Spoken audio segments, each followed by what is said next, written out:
তারা আমাদের কত ভালো চোখে দেখে। আজকে ইডেন গার্মেন্টস থেকে তাদের জন্য 10 টাকা হয়, আমাদের জন্য হয় 120 টাকা।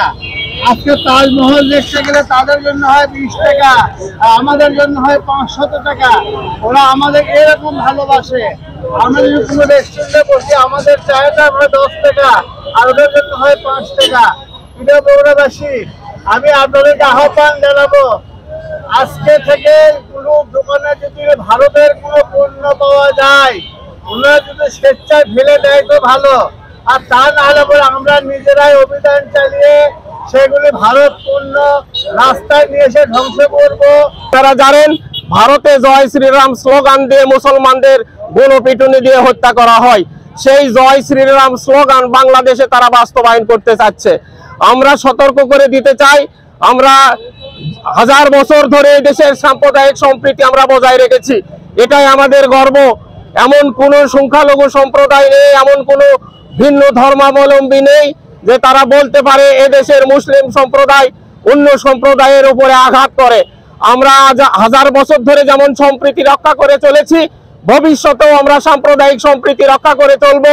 যে ভারতের যে মিডিয়া, বিশেষ করে কলকাতার যে মিডিয়া, বাংলা মিডিয়াগুলো রয়েছে, সেই মিডিয়াগুলোতে ক্রমাগতভাবে আমাদের দেশ, আমাদের জাতি, আমাদের ধর্ম বর্ণ নিয়ে তারা মানে এমনভাবে কিছু মিথ্যা উপস্থাপন করছে যাতে করে আমাদের সাম্প্রদায়িকতা যে একটা সম্প্রীতি সেটি কিন্তু বিনষ্ট হতে চলছে।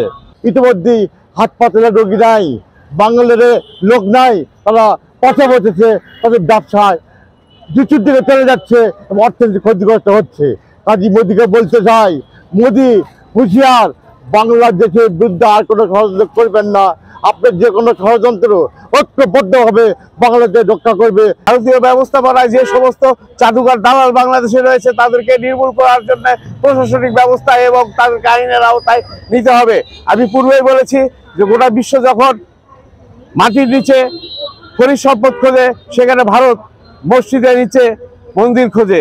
আমাদের প্রতিবেশী সুলভ আচরণ করে না, সব সময় তারা বড় ভাইয়ের আচরণ করে, সব সময় নিয়ন্ত্রণকর্তা হিসাবে তারা নিজেদেরকে জাহির করতে চায় এবং তারই ধারাবাহিকতায় তারা এই দেশে একটি পুতুল সরকার বসিয়েছিল, যার নেতৃত্বে ছিলেন ফ্যাসিস্ট শেখ হাসিনা।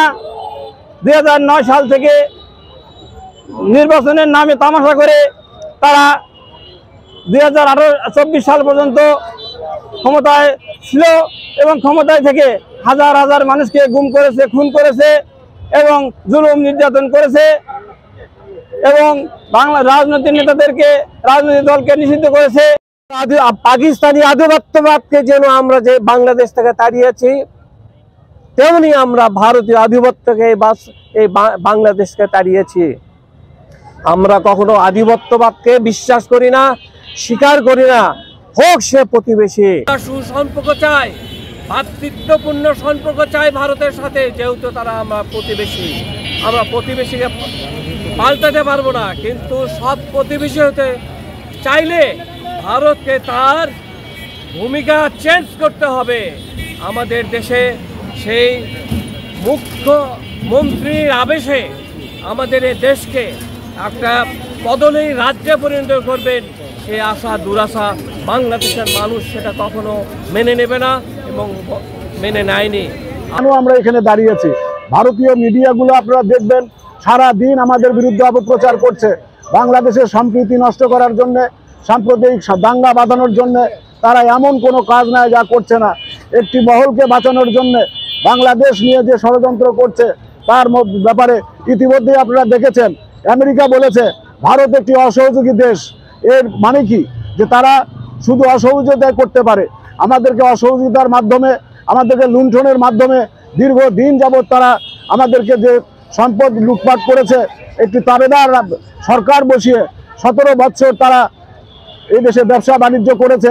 আসলে 17 বছর কেন, গত 53-54 বছর বাংলাদেশ থেকে সকল সম্পদ ব্যবসা বাণিজ্যের নামে স্মাগলিংয়ের মাধ্যমে সম্পদ লুণ্ঠন করেছে। অথচ আমরা কিছু লোক এখনো এই দেশে রয়েছি ভারতের জিকির তুলে। ভারত আমাদেরকে সাহায্য করেছিল স্বাধীনতা যুদ্ধে একটি উদ্দেশ্য নিয়ে, আজকে সেটা মানুষের কাছে পরিষ্কার হয়ে গেছে।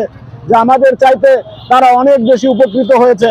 সবুর শাহ লোটার যে কথাটি বারবার বলতে চেষ্টা করেছিলেন যে পৃথিবীর মানুষ মাটির তলে বিভিন্ন সম্পদ খোঁজে, আর ভারত এখন ভারতের মসজিদের নিচে মন্দির খোঁজা নিয়ে ব্যস্ত হয়ে গেছে। এটা উদ্দেশ্য খুবই খারাপ।